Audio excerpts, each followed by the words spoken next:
So, we recently showed you how to set up SmartThings Proxy on a Samsung Smart TV running Tizen OS. And the cool thing is, there's a bunch of hidden features like private listening, casting your PC onto your TV, and even AirPlay, and then much more.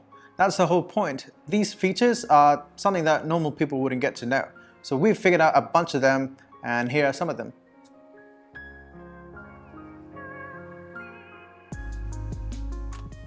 Most smart TVs and streaming devices let you use your smartphone as a remote. This way, if you lose your Apple TV or Fire TV Stick remote, you can still control your device, and the Samsung Smart TV is no different.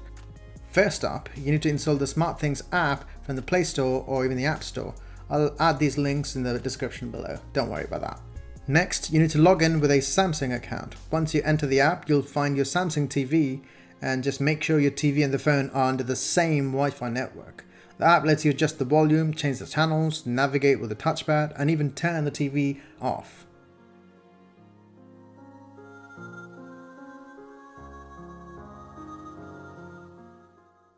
This one is one of my favorite features of the SmartThings app.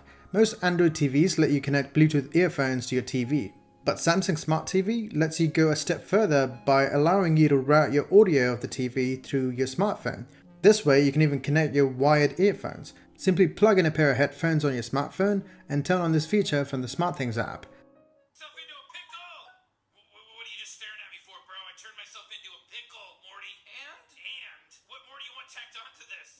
And the best part is, this feature works globally, so even if you switch to HDMI, it will still transmit the audio. I use it to connect my PS4 with my AirPods, and it's amazing.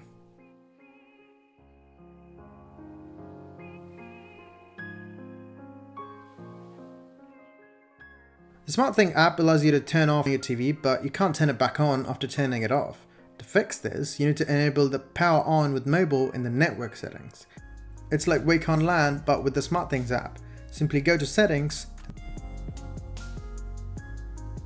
and then General, and then Network, and then Expert Settings, and then Power on with mobile. Make sure your TV is connected to an active power source, and then you can turn it on from your mobile, just like a regular remote. Pretty cool, yeah?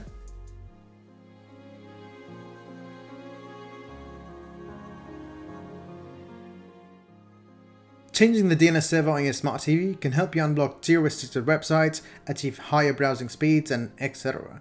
You can even block ads on your Samsung Smart TV if you use a Pi-hole. Simply go to Settings, General, Network, Network Status, IP Settings, DNS Settings, enter manually, and then DNS Server.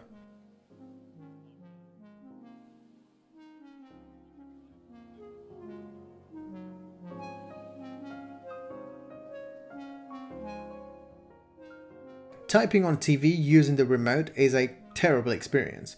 Fortunately though, Samsung Smart TV has a workaround.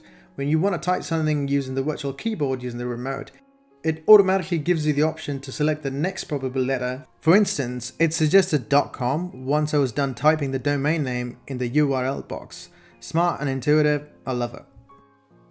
Alternatively, you can buy a cheap Air mouse from Amazon, which not only comes with Air remote, but also has a keyboard.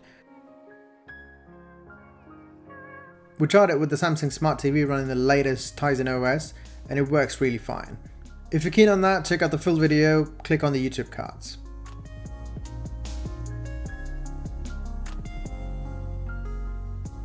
While your Samsung Smart TV doesn't come with a DeX mode, you can still do a lot of stuff on the internet using inbuilt web browser. Simply connect a wireless keyboard and an external mouse by going to Settings, and then General, External Device Manager, and then Input Device Manager, Bluetooth Device List. Put your keyboard and mouse in pairing mode, you would see them on the TV screen, tap the icon to connect, and then boom. The browser can play videos, work on Google Docs, and can do pretty much anything that a modern web browser can do. But wait, you can do more.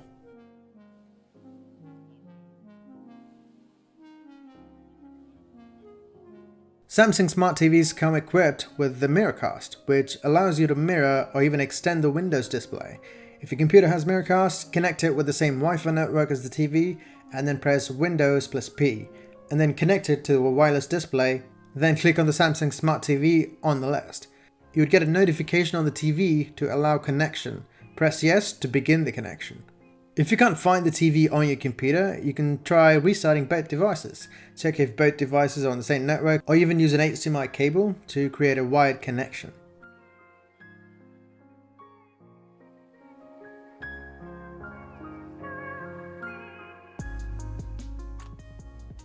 AirPlay was an Apple exclusive feature until a few months ago, when Apple decided to allow Samsung to add it to their smart TVs. You can now seamlessly mirror your Mac, iPad or iPhone to your Samsung Smart TV. Just navigate to Settings, General, AirPlay Settings, and then turn AirPlay on.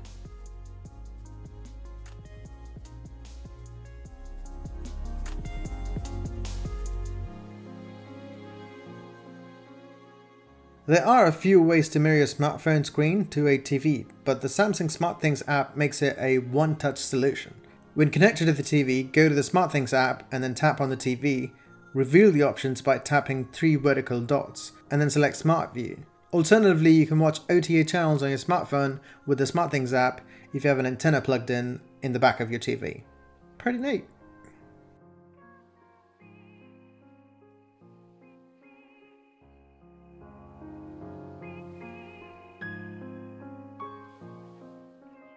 Finally, if you ever mess up your settings on your Samsung Smart TV, you can reset it to factory settings and start fresh.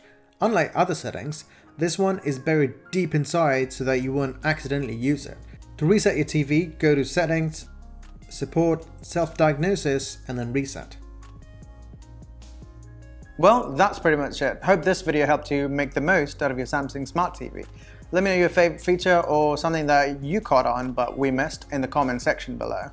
And if you're keen to unlock geo-restricted content on that TV, check out smartdnsproxy.com because it gives you a VPN and a smart DNS for about $5 a month, which is bugger all, yeah.